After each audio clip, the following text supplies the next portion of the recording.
अस्सलाम वालेकुम students, myself Asif Nawaz, lecturer physics. Dear students, आज का जो हमारा टॉपिक है उसमें पेपर में से शॉर्ट क्वेश्चन और एमसीक्यूज आते हैं, और अगर हम इस टॉपिक को पूरा पढ़ें तो ये पूरा एक लॉन्ग क्वेश्चन भी बन सकता है।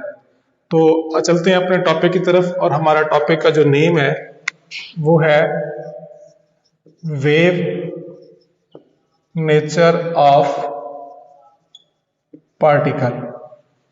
ये जो टॉपिक हमने आगाज किया ये चैप्टर नंबर 19 से बिलोंग करता है जी, और इसमें शॉर्ट क्वेश्चन आते हैं। हमें ये पता है कि लाइट हैज डुअल नेचर। रोशनी के पास दो तरह की नेचर होती है। कौन कौन सी? वेव और पार्टिकल। यानी लाइट हमारी जो बिहेव करती है एज अ वेव और एज अ पार्टिकल। अब एक कंसेप्ट था कि इलेक्ट्रॉन अगर एक पार्टिकल है तो वो वेव की तरह भी बिहेव करेगा, क्योंकि हमें एक स्टेटमेंट पता है, नेचर लव्स सिमेट्री। कुदरत को तवाजुन से प्यार है, यानी कुदरत के मामलात में इम्बैलेंस या गैर मुतवाजन नहीं होती, दोनों तरफा बराबर मामलात चलते हैं। तो अगर इलेक्ट्रॉन पार्टिकल की तरह बिहेव करता है तो तवाजन करने के लिए वो वेव की तरह भी बिहेव करेगा। तो इलेक्ट्रॉन पोजेस बोथ प्रॉपर्टीज। ये बात आपके याद रखने की है कि इलेक्ट्रॉन पोजेस बोथ प्रॉपर्टीज। कौन कौन सी प्रॉपर्टीज जी? Wave and particle.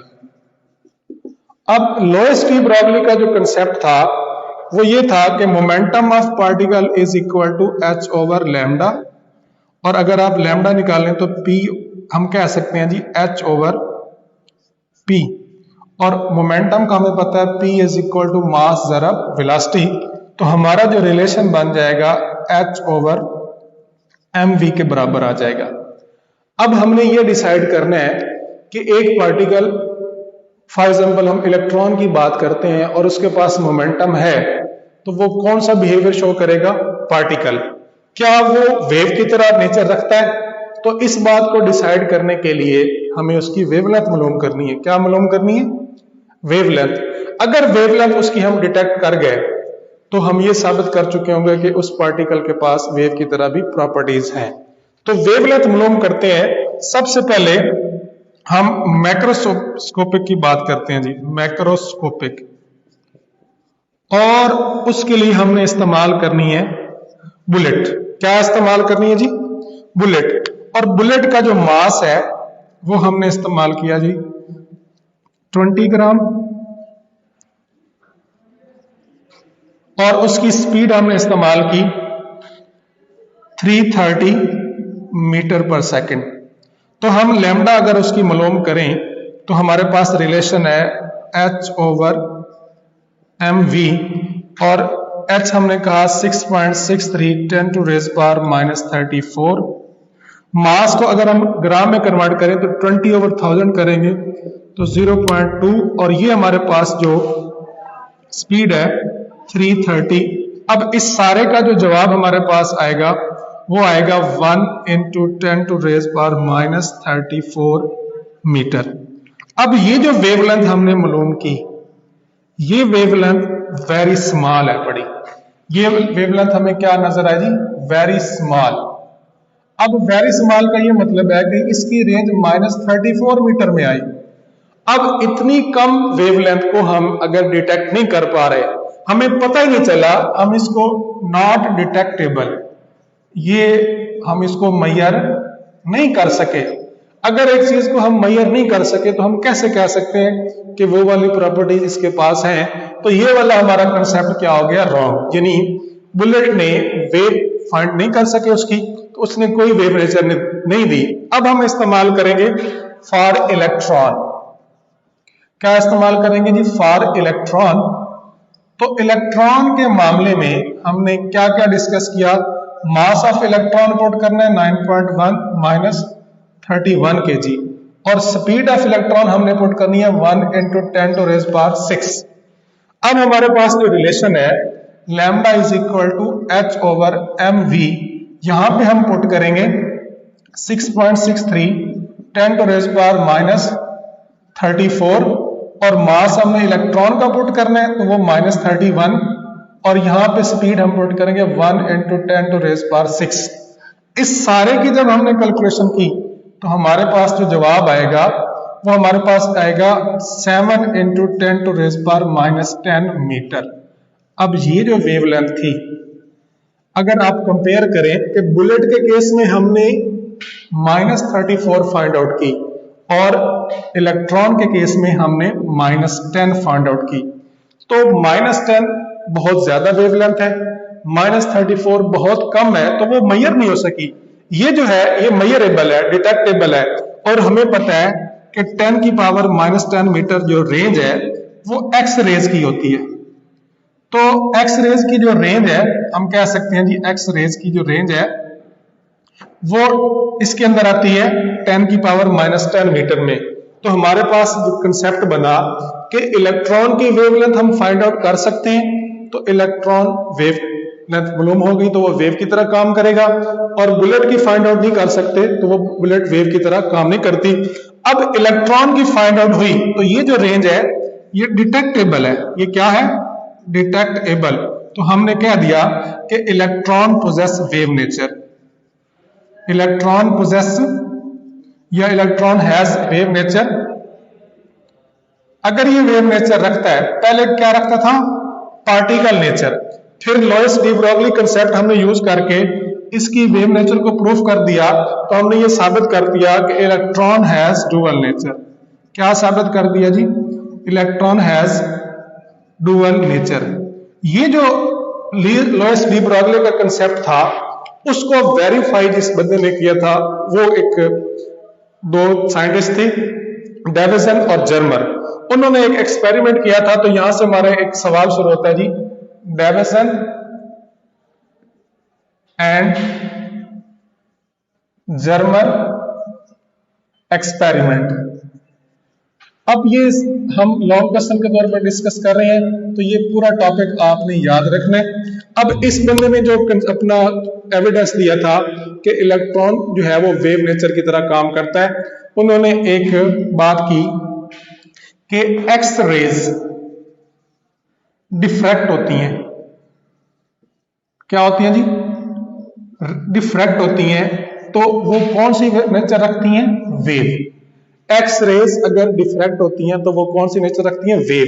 बिल्कुल इसी तरह अगर इलेक्ट्रॉन भी डिफ्रैक्ट हुए तो वो भी वेव नेचर रखेंगे। तो उन्होंने एक मेटल या निकल क्रिस्टल इस्तेमाल किया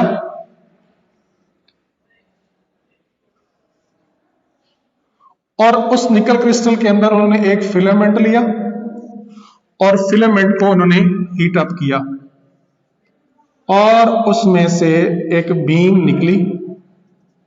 वो बीम जो थी वो किसी खास एंगल के ऊपर टकराने के बाद क्या हो गई? डिफ्रैक्ट हो गई।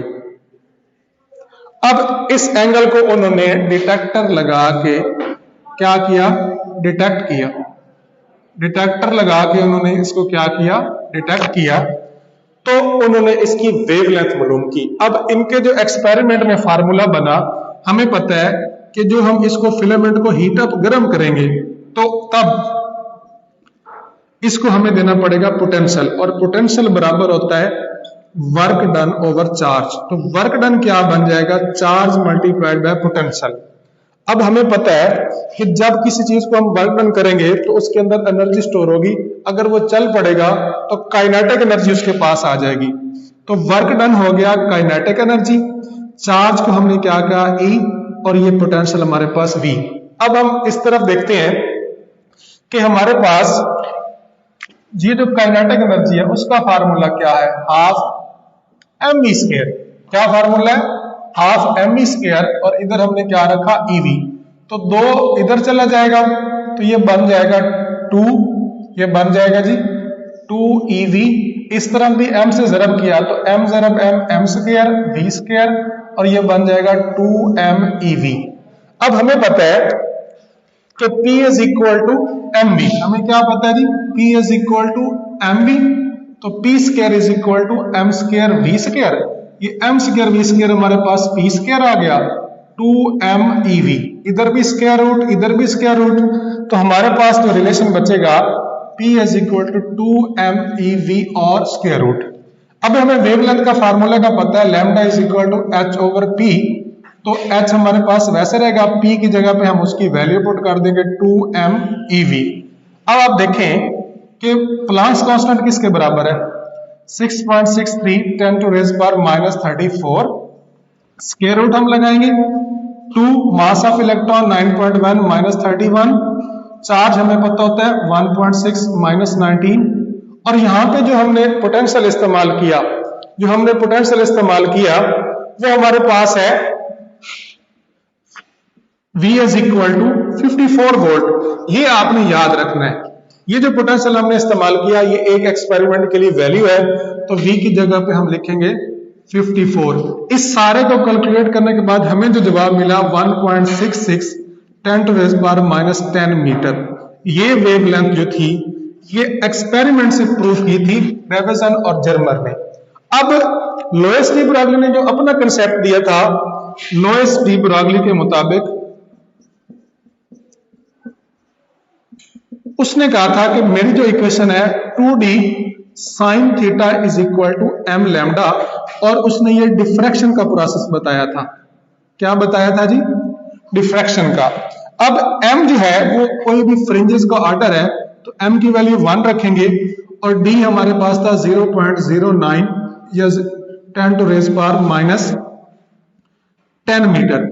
ये डिफ्रैक्टिंग स्लेट की कीमत थी, तो आपने इक्वेशन पुट करनी है, लैम्डा आपने फाइंड करना है, वो बन जाएगा 2d sin थीटा।